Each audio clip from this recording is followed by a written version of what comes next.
Corn-based ethanol gets a show of support, but some see it as a missed opportunity for other biofuels. The EPA recently finalized the Renewable Fuel Standard goals for 2018. The total volume mandated is 19 billion gallons, most from conventional corn-based ethanol. Todd Sneller, Administrator for the Nebraska Ethanol Board, largely agrees. He's happy to see corn ethanol held to the max level, but calls it a missed opportunity not to see higher numbers for advanced biofuels. Here's more in our Grow interview. But we are at least at a point where we have a solid floor under us for at least another year, and we think that's going to be an important contribution domestically. And on top of that, of course, the challenge will be to use more products either domestically or to really work on expanding our export markets of these products. That continues to be the challenge, isn't it? I mean, we've got the product, getting it out there and getting people to use that. Those higher blends and exports are certainly two opportunities there.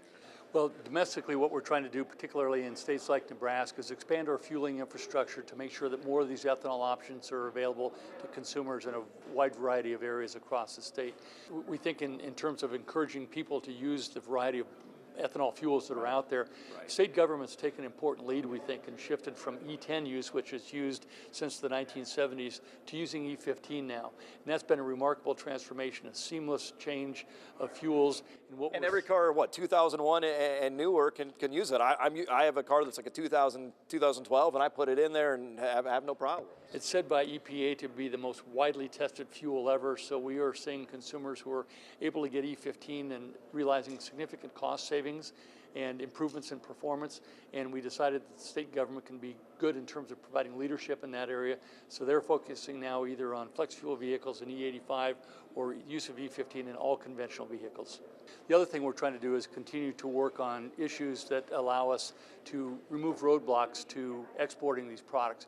We're seeing a really strong market for biofuels, including ethanol, in many countries around the world to help reduce pollution. But we also face a number of trade barriers from time to time that make those erratic markets. And so we need a sense of stability. We think that's easier to do domestically, but we're continuing to try to make sure that we've got some traction in these foreign markets because they're very important markets in terms of allowing growth of the biofuel sector. Specifically NAFTA countries, we're seeing those negotiations ongoing. What's the impact of ethanol in terms of our exports to Canada and Mexico? Well, Canada and Mexico are very big users both of distillers' grains and of ethanol. They have very strong trade agreements in place right now that we think are going to continue to be important. So in their talk about rearranging those, that sends some shivers through the industry. And we have the reliable relationship both in Mexico and Canada in terms of the volumes each year are pretty constant. We're going to continue to see volumes of ethanol grow in Mexico. So we want to make sure that we're continuing to nurture those relationships and those trade partners. And the best way we can do that is to have predictable, reliable trade policy. Up next, drought is worsening. We'll have a look at the numbers, later turning corn stover into electricity, and our Farm Youth of the Month. Stay with us.